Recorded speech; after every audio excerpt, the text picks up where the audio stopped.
Hello students. इस lecture में हम जानेंगे फ्री रेडिकल्स के बारे में, उनकी कैरेक्टरिस्टिक्स, उनकी स्टेबिलिटी के बारे में। तो शुरू करते हैं फ्री रेडिकल से। देखिए, इनका फॉर्मेशन कैसे होता है ये मैं आपको होमोलिटिक क्लीवेज में समझा चुका हूँ, तो उसमें दोबारा नहीं जाएंगे। नॉर्मल एक अगर हम फ्री रेडिकल लेते हैं तो वो कैसा दिखेगा हमें, कुछ इस तरीके से।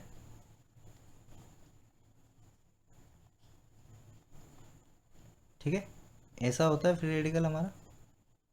ओके, तो इसकी कैरेक्टरिस्टिक्स की बात करते हैं। देखिए एक एक करके यहाँ पे इलेक्ट्रॉन्स काउंट करिए, 2, 4, 6 एंड 7। तो ये कैसा सिस्टम है? 7 इलेक्ट्रॉन सिस्टम है। कैसा सिस्टम है ये? 7 इलेक्ट्रॉन सिस्टम है।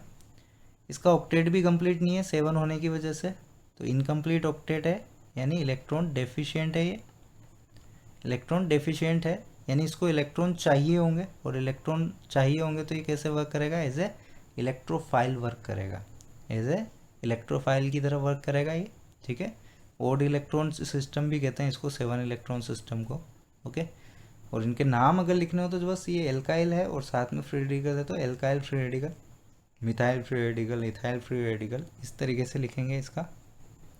देखिए, इसके पास अनपेड इलेक्ट्रॉन है। अनपेड इलेक्ट्रॉन होने की वजह से ये कैसा होगा? मैग्नेटिक प्रॉपर्टीज़ की बात करें तो ये पैरामैग्नेटिक होगा। क्लियर है ये सभी को? ठीक है, और देखें, ये काफ़ी अनस्टेबल भी होता है। काफ़ी अनस्टेबल है यानी रिएक्टिव बहुत अच्छा होगा, क्योंकि इसका ऑक्टेट इनकम्प्लीट है उस वजह से। ठीक, अब बात करें अगर इसके शेप की, तो शेप के लिए हमें पता होना चाहिए इसका हाइब्रिडाइजेशन। इसका हाइब्रिडाइजेशन पता होना चाहिए। तो हाइब्रिडाइजेशन इसका sp2 भी हो सकता है और sp3 भी हो सकता है, डिपेंड करता है वो कैसे ग्रुप्स लगे हुए हैं। ठीक है, उन पे डिपेंड करता है कि कैसे ग्रुप्स इस पर लगे हुए हैं। तो देखते हैं एक एक करके कैसे हम देखेंगे इसको। अगर आपके, देखो sp2 कब होगा वो मैं बता देता हूँ आपको। sp2 कब होगा? जब आपके ग्रुप्स किस तरीके के हो, लाइक CH3। ठीक है, कुल मिला के एल्काइल ग्रुप्स हो। कुल मिला के कैसे ग्रुप्स हो? एल्काइल ग्रुप्स हो आपके पास। ठीक है, इस तरीके से। तब ये कैसा होता है? sp2 होता है। ठीक, क्योंकि प्लेनर जियोमेट्री ले लेता है उस टाइम पे। sp2 होगा तो ये कैसा होगा? प्लेनर होगा, जैसा कि आप ऊपर देख सकते हैं ये एक प्लेनर है। ठीक, तीनों एक ही प्लेन में होते हैं, ये तीनों एक ही प्लेन में होते हैं उसकी वजह से। ठीक है, इसको अगर सही से बनाए तो भी हम बना सकते हैं। देखिए, एक ही प्लेन में दिखाने हैं तो इस तरीके से बना लो इसे, ये। ठीक है, तो ये आपके हो गए एक ही प्लेन में, और जो फ्री रेडिकल था वो आपके अलग प्लेन में रह जाएगा। ठीक है, तो यहाँ पे ये प्लेनर होता है। अब देखिए, sp3 कब कब होगा? जब ये CH3 की फॉर्म में हो, और यहाँ पे एक्स कौन हो सकते हैं आपके? जनरली फ्लोरीन, क्लोरीन वगैरह। ठीक है, हेलोजेंस। ओके, तो देखिए इस केस में ऐसा क्यों होता है? होता क्या है यहाँ पे, ये जो आपके F लगे हुए हैं, जैसे लाइक F लगा हुआ है, ठीक है, ये इस फ्री रेडिकल पे काफ़ी रिपल्शन लगाएंगे, क्योंकि इनके पास भी लोन पेयर है, काफ़ी ज़्यादा लोन पेयर है। ठीक है, तो ये रिपल्शन मिनिमाइज करने के लिए थोड़ा नीचे की तरफ झुक जाते हैं। ठीक है, क्योंकि रिपल्शन मिनिमाइज रहेगा तभी स्टेबल रहेंगे थोड़े बहुत। वैसे तो वैसे पहले से ही हाईली अनस्टेबल है वो, लेकिन और ज़्यादा अनस्टेबल हो जाएंगे, तो थोड़ा सा ये नीचे झुक जाते हैं इनकी कंपेयर में। ठीक है, तो उसकी वजह से ये देखो कैसा शेप हो जाता है हमारा। कैसा हो जाता है ये? पिरामिडल टाइप का शेप हो जाता है ना, ट्राइगोनल पिरामिडल टाइप का शेप हो जाता है। उसकी वजह से हम इसको क्या कहते हैं? sp3 हाइब्रिडाइज्ड है। तो थोड़ा ध्यान रखें फ्री रेडिकल के हाइब्रिडाइजेशन के लिए। ठीक, नेक्स्ट इसकी बात करते हैं स्टेबिलिटी की। नेक्स्ट बात करते हैं स्टेबिलिटी फैक्टर्स की। स्टेबिलिटी के फैक्टर्स की बात करें तो देखो, ये आपका 7 इलेक्ट्रॉन सिस्टम है। ओके, इसको इलेक्ट्रॉन चाहिए, ये है ना, इलेक्ट्रॉन चाहिए। इलेक्ट्रॉन चाहिए तो इसको कौन से ग्रुप स्टेबल करेंगे? इसको प्लस आई ग्रुप्स, प्लस एम ग्रुप्स, ये स्टेबल करेंगे। कुल मिला के इलेक्ट्रॉन डोनेटिंग ग्रुप स्टेबल करेंगे। और अगर -m-i वाले ग्रुप्स आ गए इसके पास, जो कि इलेक्ट्रॉन विड्रॉइंग ग्रुप्स होते हैं, ठीक है, तो ये काफ़ी अनस्टेबल कर देंगे। ठीक, तो ये जितने अच्छे होंगे स्टेबिलिटी उतनी ही अच्छी होगी, क्योंकि इसको इलेक्ट्रॉन मिल जाएंगे उस केस में, इलेक्ट्रॉन की नीड है उसको खुद को। और अगर ये अच्छे हुए तो हमारी स्टेबिलिटी क्या हो जाएगी, कम हो जाएगी, क्योंकि पहले से उसको इलेक्ट्रॉन की ज़रूरत है और ये तो और भी खींच के लेके चले जाएंगे। ठीक है, तो थोड़ा ध्यान रखें इसका। साथ ही साथ एक वो जो मेजर हमारे पास चलता है हर बार की, एरोमेटिक, उसके बाद रेजोनेंस, उसके बाद hyper conjugation, then inductive effect. ठीक, अब यहाँ पे एरोमेटिसिटी जैसी कोई चीज़ होती नहीं है, क्योंकि एरोमेटिसिटी के लिए 4n+2 इलेक्ट्रॉन होते हैं जो कि इवन होते हैं। तो यहाँ पे तो इवन होगा नहीं, क्योंकि ये तो ओड इलेक्ट्रॉन स्पीशीज़ है आपका। तो जनरली यहाँ पे ये 3 फैक्टर्स हमारे पास काम करेंगे, ये होगा नहीं यहाँ पे। ठीक है, इसको अगर एक एग्जांपल से समझे तो कैसे समझ सकते हैं, देखिए, अगर ऐसा वाला एक कंपाउंड ले लें हम, ठीक है, ये ऐसा वाला एक कंपाउंड ले लें जिसमें आपके जो बॉन्ड्स हैं कुछ इस तरीके से हैं, ये, ठीक, और यहाँ पे है हमारे पास कार्बोकेटायन। और सेम अगर हम ले लें,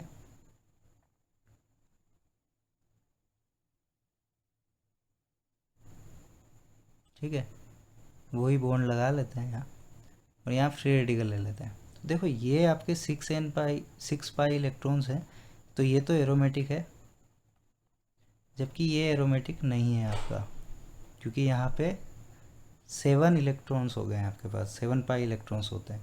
ठीक, तो इस वजह से थोड़ा ध्यान रखें इसका। ठीक, एग्जांपल्स देखते हैं इसके, उससे भी पहले और आपको फैक्टर्स बता देता हूँ। ये तो मेजर आपको एक समरी दी है कि ये लगेंगे, एक सिस्टमेटिक तरीके से समझते हैं फ्री रेडिकल को। देखिए कौन कौन से फैक्टर्स हैं जो इसको स्टेबल करते हैं।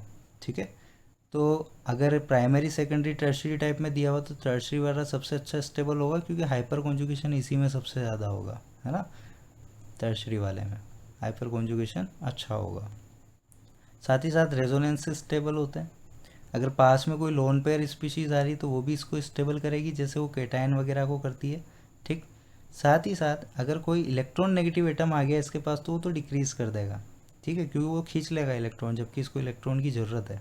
ओके, और जब हम पीरियोडिक टेबल में टॉप टू बॉटम जाते हैं तो स्टेबिलिटी बढ़ती है फ्री रेडिकल की, क्योंकि वहाँ पे इलेक्ट्रॉन डेंसिटी कम हो जाती है ना, वहाँ पे क्या हो जाती है, डेंसिटी इलेक्ट्रॉन की डिक्रीज़ हो जाती है, जिसकी वजह से रिपल्शन कम ऑफर होता है और वो स्टेबल होते हैं।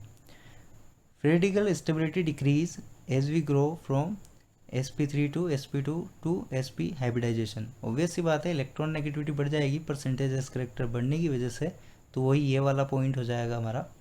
ठीक है, साथ में नेक्स्ट है adjacent electron withdrawing group decrease the stability of free radicals. पास में अगर कोई इलेक्ट्रॉन विड्रॉइंग ग्रुप आ रहे हैं तो वो भी स्टेबिलिटी डिक्रीज करेंगे। तो ये मेजर 7 फैक्टर्स हैं इसको संभालने के लिए, या फिर आप वो जो पहले मैंने शॉर्ट में बताएं वो भी यूज़ कर सकते हो। ओके, तो एक एक फैक्टर देख लेते हैं यहाँ पे ध्यान से। ये देखिए, पहला है प्राइमरी सेकेंडरी टर्शरी वाला। सीधी सी बात है, देखो ये आपका सुपर प्राइमरी हो गया, ये प्राइमरी है, ये आपका सेकेंडरी है, और ये टर्शरी हो जाएगा फ्री रेडिकल बनने के बाद। सीधी सी बात है, देखिए हाइपर कॉन्जुगेशन किस में ज़्यादा है, यहाँ पे ज़्यादा है, 9 हाइपर कॉन्जुगेशन है, यहाँ पे हाइपर कॉन्जुगेशन कितना है, 9 है, जबकि यहाँ पे कितना है, 6 है। ठीक है, यहाँ पे 3 हाइपर कॉन्जुगेशन है, यहाँ पे कुछ भी नहीं है, तो स्टेबिलिटी भी हाइपर कॉन्जुगेशन जहाँ बढ़ेगा वहीं बढ़ेगी।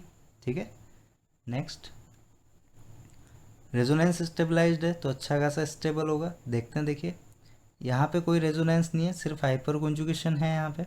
ठीक है, यहाँ पे सिर्फ क्या है, हाइपर कॉन्जुगेशन है, 2HC है यहाँ पे, ये दोनों, ये वाला अल्फा कार्बन, तो ये आपके दोनों हाइपर कॉन्जुगेटिंग H है। ये वाला आपके रेजोनेंस में देखो पाई सिग्मा फ्री रेडिकल, ठीक है, तो ये स्टेबल होगा। यहाँ पे दोनों तरफ से रेजोनेंस है तो ये और भी स्टेबल होगा। आप ये कंफ्यूज मत होना कि यहाँ लीनियर कॉन्जुगेशन है या क्रॉस कॉन्जुगेशन है तो ये वाला ज़्यादा स्टेबल होना चाहिए। देखिए वो जब देखते हैं जब दोनों आपके कॉन्जुगेशन बराबर आ रहे हो, ठीक है, यहाँ पे सिर्फ पाई सिग्मा फ्री रेडिकल आ गया, जबकि इधर दो साइड से आ रहा है। ओके, तो कौन सा ज़्यादा स्टेबल होगा, ये वाला होगा, तो ऑर्डर ये आ जाएगा हमारे पास। नेक्स्ट फैक्टर,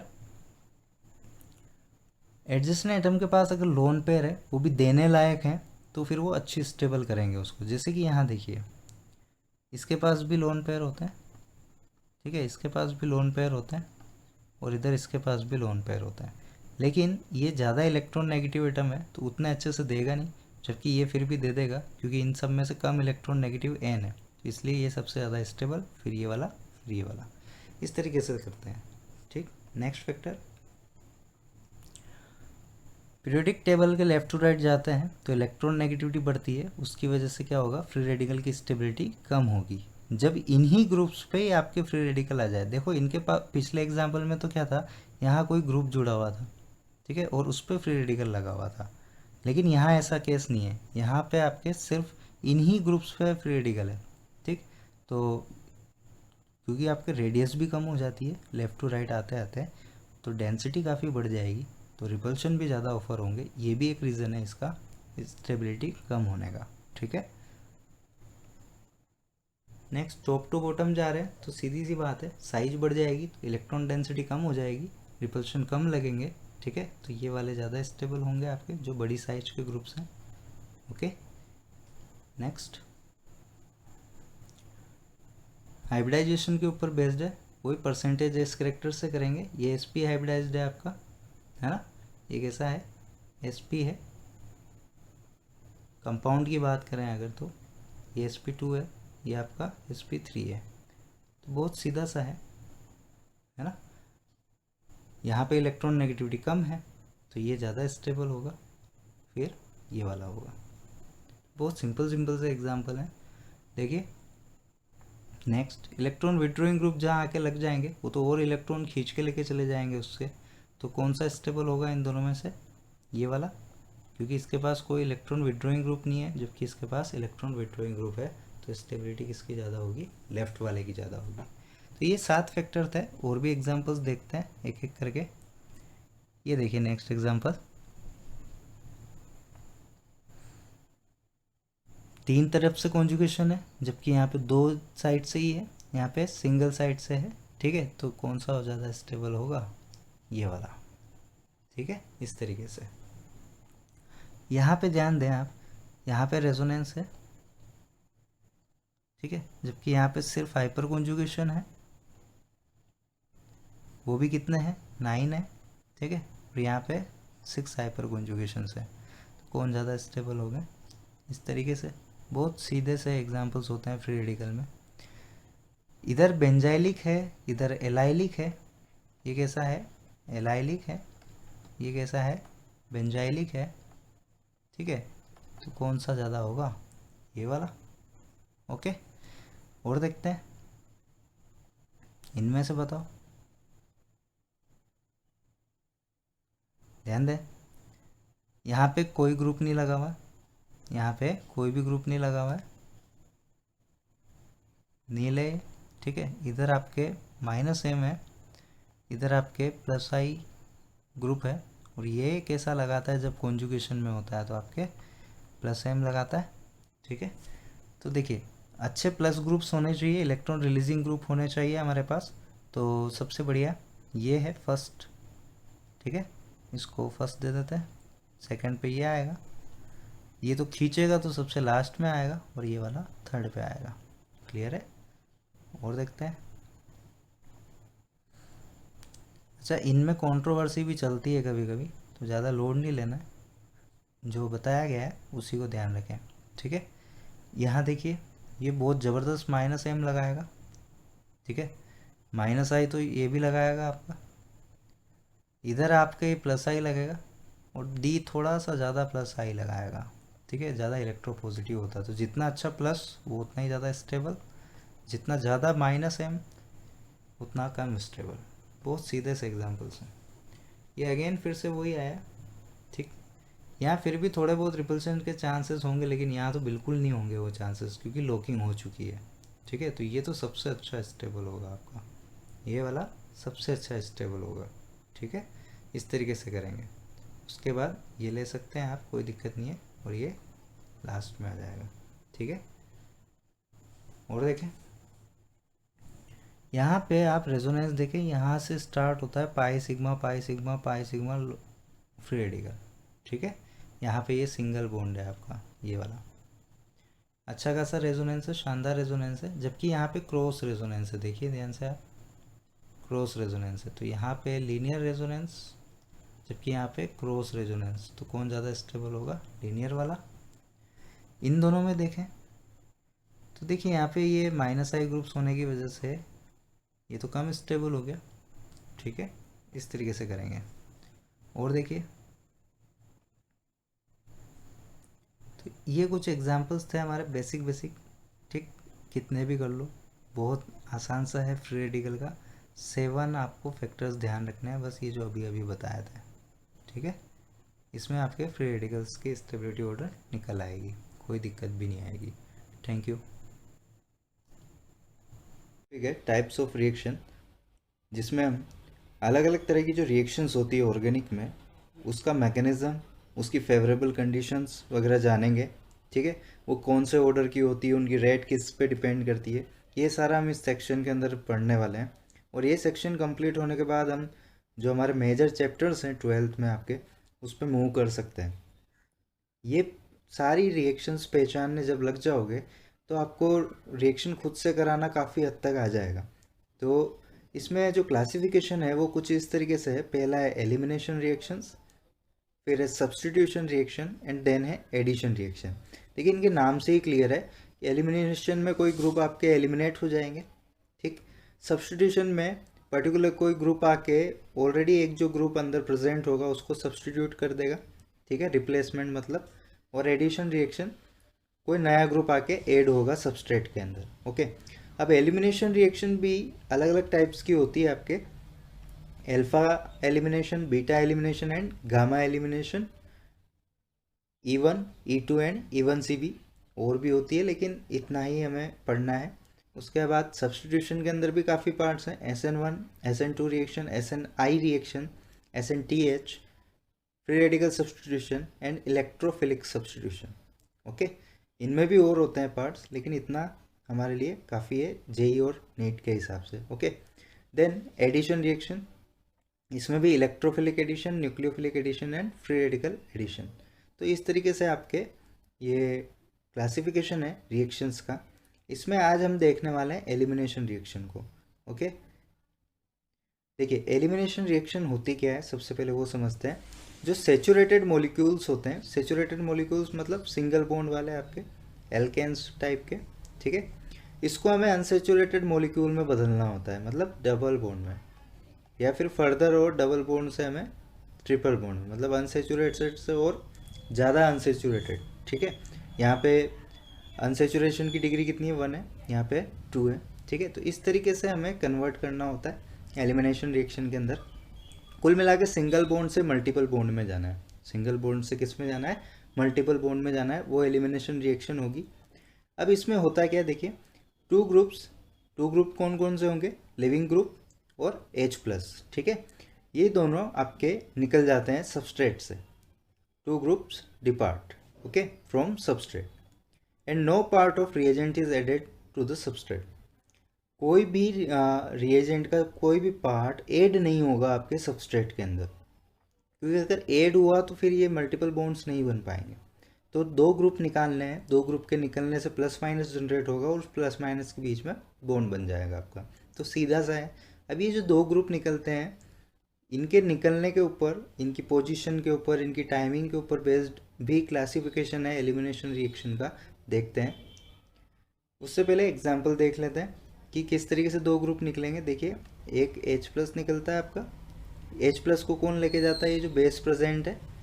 ठीक है, ये बेस इसको H+ को लेके चला जाएगा। ओके, और लिविंग ग्रुप आपके टेम्परेचर वगैरह की वजह से बॉन्ड ब्रेक हो जाते हैं। जो अच्छे लिविंग ग्रुप होते हैं वो ऑलरेडी टेम्परेचर हाई रहता है इसके अंदर एलिमिनेशन में, तो ये वैसे ही ब्रेक हो जाते हैं आपके अच्छे लिविंग ग्रुप होने की वजह से। तो ये 2 ग्रुप निकले। अब लिविंग ग्रुप जब निकला तो यहाँ पे प्लस जनरेट हुआ, और H+ जब निकला तो नेगेटिव जनरेट करके गया, और इस प्लस माइनस के बीच में ही आपका क्या बन जाता है, बॉन्ड बन जाता है कुछ इस तरीके से, बाकी ग्रुप्स एज इट इज़। तो इस तरीके से एलिमिनेशन होता है। अब ये कब पहले ये निकलेगा कि ये निकलेगा, इसके ऊपर बेस्ड भी क्लासिफिकेशन है। अच्छा, दोनों यहाँ से भी इसी एटम से भी निकल सकते हैं, इन दोनों के एडजेसेंट एटम से भी निकल सकते हैं, या 1-3 पोजीशन से भी निकल सकते हैं। तो ये सारा हमें जानना है। ये तो जस्ट एक एग्जांपल है कि दो ग्रुप कुछ इस तरीके से निकल के मल्टीपल बॉन्ड बना देते हैं। तो ये है एलिमिनेशन रिएक्शन का क्लासिफिकेशन। पहला इसमें है based on position of leaving group and H plus. Leaving group और H प्लस जिस पोजीशन से निकलते हैं उसके ऊपर ये क्लासिफिकेशन होता है, अल्फा, बीटा और गामा। अल्फा को 1-1 भी बोलते हैं, 1-1 एलिमिनेशन, बीटा को 1-2 एलिमिनेशन एंड गामा को 1-3 एलिमिनेशन। एक एक को डिटेल में देखेंगे अभी हम। ये पोजीशन है जस्ट कि लिविंग ग्रुप और H प्लस सेम एटम पे लगे हुए हैं, लिविंग ग्रुप और H प्लस एडजेसेंट एटम पे लगे हुए हैं, और लिविंग ग्रुप और H प्लस में 1-3 पोजीशन है। ठीक है, इस तरीके से एक क्लासिफिकेशन है पोजीशन के ऊपर बेस्ड।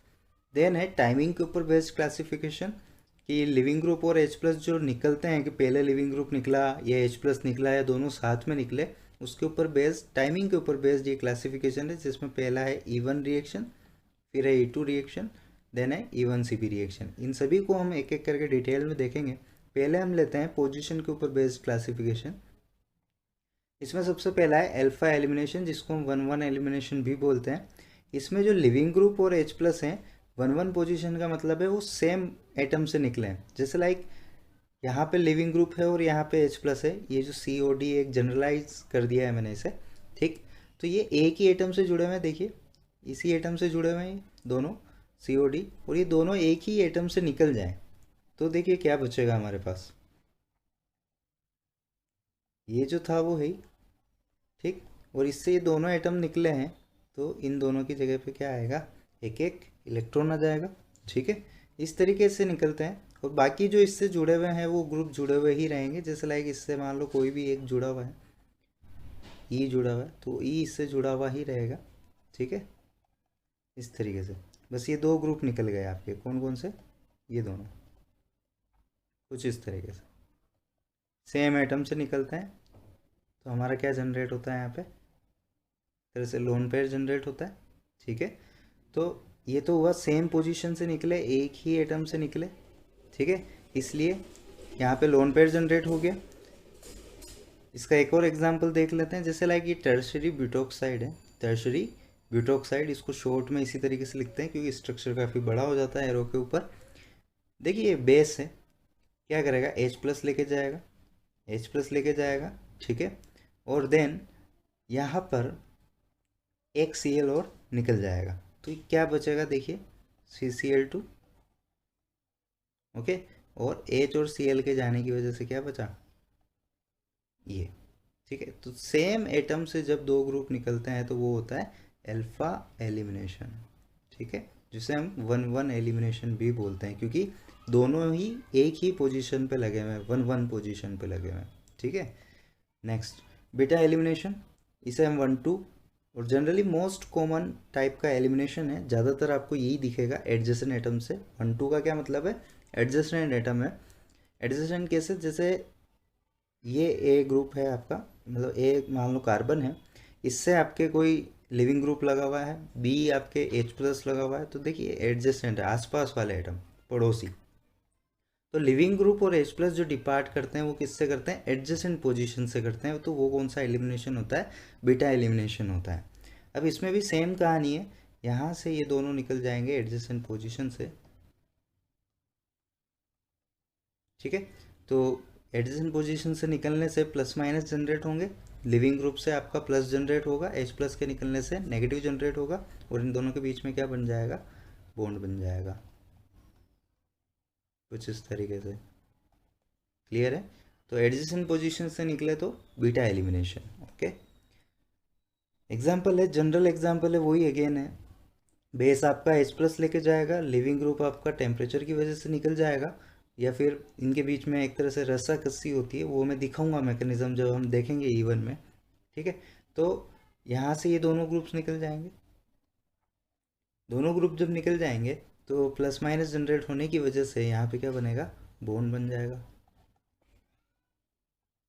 ठीक है, तो ये कैसा एलिमिनेशन हुआ, बीटा एलिमिनेशन, जिसे हम 1-2 एलिमिनेशन भी बोलते हैं, क्योंकि एडजेसेंट एटम निकले हैं इसमें। ठीक है, एडजेसेंट एटम से H प्लस और लिविंग ग्रुप आपके डिपार्ट किए हैं। नेक्स्ट आता है गामा एलिमिनेशन, 1-3 एलिमिनेशन के नाम से भी जाना जाता है।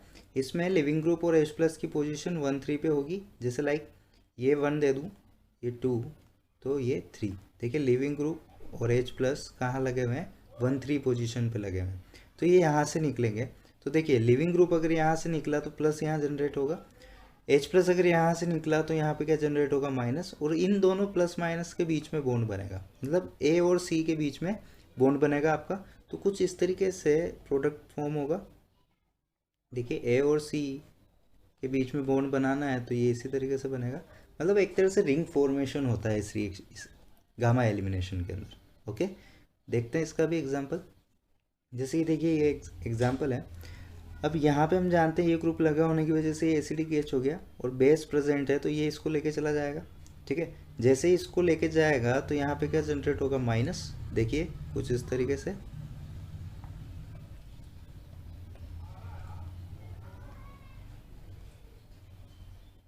ये ठीक है, ये जनरेट हुआ क्योंकि क्या हुआ है यहाँ पे, ये बेस लेके इस H प्लस को लेके चला गया। ठीक है, अब देखिए ये नेगेटिव क्या करेगा, इस स्लाइटली डेल पॉजिटिव, क्योंकि यहाँ पे क्लोरीन लगा हुआ है, ठीक है, तो इसके ऊपर अटैक कर देगा, मतलब इन दोनों के बीच में बॉन्ड बनेगा, इन दोनों कंपाउंड्स के बीच में। तो यहाँ पे हमारे पास प्रोडक्ट कैसा बनेगा, देखिए ये पीएच सी डबल ओ तो एज इट इज़ रहेगा। ठीक है, और इससे ये जो कार्बन जुड़ा हुआ है इस कार्बन के साथ बॉन्ड बनाएगा तो अगेन 3 मेंबर रिंग बन जाएगी हमारी। ओके, अगर हम पोजीशन डाल दें तो 1 2 3, ठीक है, तो ये 1 हो गया, ये 2 हो गया, ये 3 हो गया, तो 1 और 3 के बीच में क्या बन गया, बॉन्ड बन गया। ओके, तो इस तरीके से रिंग फॉर्म होती है 3 मेंबर की गामा एलिमिनेशन के अंदर। किसके अंदर, गामा एलिमिनेशन के अंदर। ओके, 1-3 पोजीशन से एलिमिनेट होते हैं इसमें। तो ये तो जनरल पोजीशन बेस्ड क्लासिफिकेशन था। नेक्स्ट आते हैं हम टाइमिंग के ऊपर बेस्ड जो क्लासिफिकेशन है, जिसमें लिविंग ग्रुप और H प्लस कौन पहले जाएगा। अभी तो हम रेंडमली निकाल रहे थे, कभी लिविंग ग्रुप को निकाल रहे थे, कभी H प्लस को निकाल रहे थे, लेकिन ये जो निकलते हैं इनके ऊपर बेस्ड भी क्लासिफिकेशन है, और ये ज़्यादा इंपॉर्टेंट है बजाय उस पोजीशन बेस्ड के ऊपर। वो तो जस्ट एक इन्फॉर्मेशन के लिए है कि यहाँ से भी ग्रुप निकल सकते हैं। अब E1 के अंदर देखते हैं इसको। सबसे पहले तो बोलते क्या है, देखिए ये जो 1 आया है ये आता है आपके ऑर्डर के लिए, तो यूनिमोलिकुलर, यूनी मतलब 1, ठीक है, यूनिमोलिकुलर एलिमिनेशन है। ठीक, 2 स्टेप में ये रिएक्शन होती है। यूनिमोलिकुलर क्या है, मैं इसके मैकेनिज्म में और डिस्कस करूँगा इसको, डोंट वरी। ठीक है, 2 स्टेप रिएक्शन है। पहली स्टेप में क्या होता है, लिविंग ग्रुप निकलता है। पहले क्या निकलता है इसमें, लिविंग ग्रुप निकलता है, और सेकंड क्या निकलता है, फिर H प्लस को बेस लेके चलाया जाता है। ओके, तो लिविंग ग्रुप पहले निकालना है तो लिविंग ग्रुप अच्छे होने चाहिए इसमें। ठीक है, तभी तो वो जल्दी से निकलेंगे। अगर वो अच्छे नहीं है तो पहले तो H प्लस निकल जाएगा तुम्हारे। ठीक, तो एक इस तरीके से फेवरेबल कंडीशंस भी हम निकाल सकते हैं। साथ ही साथ देखिए लिविंग ग्रुप ऑटोमेटिकली तो निकलेगा नहीं, तो हमें टेम्परेचर भी देना पड़ता है यहाँ पे। ओके, तो हाई टेम्परेचर होता है, लिविंग ग्रुप अच्छा होता है, ये 2 चीज़ें आपको पता चल गई। ठीक है, तो सबसे पहले कौन निकलता है, लिविंग ग्रुप निकला, तो चलिए लिविंग ग्रुप को निकाल देते हैं सबसे पहले, इसको निकाल देते हैं सबसे पहले। तो देखिए क्या बचेगा यहाँ पे, लिविंग ग्रुप निकलने के बाद लिविंग ग्रुप यहाँ से निकल गया है, तो यहाँ पे क्या बचेगा, प्लस बचेगा। ठीक है, और यहाँ पे ये H अभी भी है। नेक्स्ट क्या होगा, ये बेस इसको आके ले जाएगा। ठीक है, तो यहाँ पे क्या जनरेट हो जाएगा, H प्लस निकलने के बाद माइनस, है ना। तो जैसे ही ये H प्लस निकला और यहाँ पे जैसे ही माइनस जनरेट हुआ, तो इस पॉजिटिव नेगेटिव के बीच में क्या बन जाएगा, बॉन्ड बन जाएगा। ठीक है, यानी इसमें कैटायन फॉर्मेशन भी होता है, और कैटायन जहाँ जहाँ बनता है वहाँ रीअरेंजमेंट भी पॉसिबल है। ठीक, तो इस तरीके से आप रिएक्शन से ही फेवरेबल कंडीशंस वगैरह निकाल सकते हैं। और दूसरी बात देखिए, अब यहाँ पे लिविंग ग्रुप वगैरह निकल चुके हैं और आसानी रहेगी बेस को आने के लिए, तो बेस की कॉन्सेंट्रेशन हमें ज़्यादा नहीं चाहिए होती है इसमें, इसलिए जो इसकी रेट है, इसकी जो रेट होती है वो बेस के ऊपर ज़्यादा डिपेंड नहीं करती, क्योंकि लो कंसंट्रेशन में भी काम हो जाता है, क्योंकि ऑलरेडी पोलरिटी डेवलप हो चुकी है, तो यहाँ पे फिर इसका आना आसान रहता है थोड़ा। ठीक है, तो इस तरीके से ये रिएक्शन हो रही है। देखिए यहाँ पे आपको एक और ख्याल आ सकता है कि सर बेस ही क्यों बोल रहे हो, न्यूक्लियोफाइल भी बोल सकते हो। मैंने आपको दोनों में डिफरेंस बताया हुआ है कि जब भी H+ लेके जाए तो वो बेस होगा, और अगर अदर स्पीशीज़ पे अटैक करे, मान लो अगर ये भी यहाँ प्लस पे अटैक करता तो ये एज ए न्यूक्लियोफाइल आता है। ठीक है ना, तो इस तरीके से ये रिएक्शंस होती है। क्लियर। तो ये था E1 में, पहले लिविंग ग्रुप निकलता है इसके अंदर, बढ़िया लिविंग ग्रुप चाहिए होते हैं। Then E2 single step reaction होती है, और यहाँ पे ये 2 क्या बता रहा है, इसकी रेट मतलब सेकेंड ऑर्डर रिएक्शन है। ये आप केमिकल काइनेटिक्स में आपके आएंगे first order second order reactions. ठीक है, तो इसको इसलिए कहते हैं बायोमोलिकुलर एलिमिनेशन। ठीक है, सेकेंड ऑर्डर का होने की वजह से बायोमोलिकुलर एलिमिनेशन एक ही स्टेप में हो जाता है। एक ही स्टेप में कैसे होगा, जब दोनों एक साथ निकलेंगे। अगर कोई भी एक पहले निकल के दूसरा बाद में निकले तो वो तो 2 स्टेप में होगा, और दोनों साथ में निकलेंगे तो ये कैसा होगा, सेम स्टेप में होगा। अब देखिए यहाँ पे दोनों ग्रुप लगे हुए हैं और दोनों साथ में निकल जाएंगे, मतलब बेस इसको आके लेके जाएगा, और सिमिलरली जैसे ही यहाँ नेगेटिव जनरेट होगा, ये इस पार्शियली पॉजिटिव पे अटैक करके बॉन्ड बना देगा और इसको बाहर निकाल देगा। तो क्या जनरेट हो जाएगा यहाँ पे, अगेन डबल बॉन्ड। देखिए सिंगल बॉन्ड से डबल बॉन्ड पे आ रहे हैं, यानी एलिमिनेशन है। ओके, तो इस तरीके के एलिमिनेशन आपके E2 कैटेगरी में आते हैं, जहाँ पे दोनों साथ में निकल जाते हैं। अब आप सोच रहे होंगे सर हमें क्या पता चलेगा कि पहले कौन सा निकालें हम। ठीक है, वो भी मैं बताऊंगा, एक एक की जब डिटेल बताऊंगा, अभी जस्ट हम क्लासिफिकेशन देख रहे हैं। ओके, नेक्स्ट है E1 CB। देखिए 1 के लिए तो यूनिमोलिकुलर आ जाएगा, और CB का क्या मतलब है, यहाँ कॉन्जुगेट बेस एलिमिनेशन। इसमें कॉन्जुगेट बेस फॉर्म होता है, मतलब H+ पहले निकलेगा, सीधी सी बात है, तभी कॉन्जुगेट बेस फॉर्म होगा, उसके ऊपर बेस्ड ये एलिमिनेशन है। तो इसमें सबसे पहले क्या होता है, H+ का लॉस होता है, मतलब बेस सबसे पहले इस H+ को लेके चला जाएगा। ठीक है, तो यहाँ पे क्या बनेगा, देखिए H+ गया है तो नेगेटिव फॉर्म होगा, और ये लिविंग ग्रुप जो लगा हुआ है वहीं लगा हुआ रहेगा। फिर ये नेगेटिव क्या करेगा, इस पार्शियली पॉजिटिव के ऊपर अटैक करके इसको बाहर निकाल देगा, क्योंकि 5 बॉन्ड हो नहीं सकते, जो 5वां बॉन्ड यहाँ से आ रहा है तो इसको निकलना पड़ेगा। ओके, तो यहाँ पे ये इस तरीके से एलिमिनेशन। देखिए आप देख रहे होंगे कंपाउंड सभी में, प्रोडक्ट सभी में सेम बन रहा है, लेकिन तरीका अलग अलग है। अच्छा, एक बात यहाँ से ये भी निकल के आ जाएगी आपके पास कि यहाँ पे H+ को पहले निकालना है, मतलब यहाँ पे ये एसिडिक एच अच्छा होना चाहिए, पावरफुल अच्छा एसिडिक एच होना चाहिए। मतलब इधर जो ग्रुप लगे हुए होने चाहिए वो कैसे ग्रुप लगे हुए होने चाहिए, -I -M वाले ग्रुप अगर लगे हुए होंगे तो ये अच्छा एसिडिक एच होगा, तो ये पहले निकल जाएगा। ठीक है, H+ अच्छा एसिडिक होना मतलब H+ जल्दी से निकलना, तो ये पहले निकल जाएगा। ठीक, और लिविंग ग्रुप इसमें कैसा होना चाहिए, पुअर लिविंग ग्रुप होना चाहिए, क्योंकि पुअर लिविंग ग्रुप होगा तभी वो थोड़ी देर रुका हुआ रहेगा, अदरवाइज वो पहले निकल जाएगा, या फिर हो सकता है साथ में निकल जाए। ठीक है, तो इस तरीके से हम फेवरेबल कंडीशंस डिसाइड करते हैं रिएक्शन के अंदर, और टेम्परेचर तो हाई रहेगा ही रहेगा। एलिमिनेशन रिएक्शंस के अंदर कैसी भी हो, टेम्परेचर हाई ही रहता है। ओके, अच्छा एक और बात, E2 रिएक्शन जो थी, इसमें देखिए आपके बेस का काम पहले है। ठीक है, बेस का काम पहले है, हालांकि दोनों साथ में निकलते हैं, लेकिन बेस भी अच्छा चाहिए होता है, तो इसकी कॉन्सेंट्रेशन अच्छी खासी लेनी पड़ती है। जबकि E1 में ऐसा कुछ नहीं था, ऑलरेडी पोलरिटी डेवलप हो रखी थी, तो हमें वहाँ पे ज़्यादा कॉन्सेंट्रेशन की नीड नहीं होती है। ठीक है, तो इस तरीके से फेवरेबल कंडीशन हम डिसाइड कर सकते हैं इनके अंदर, रिएक्शन के टाइप के अंदर। वो हम एक एक करके जब इनकी डिटेल और एग्जाम्पल देखेंगे तो और क्लियर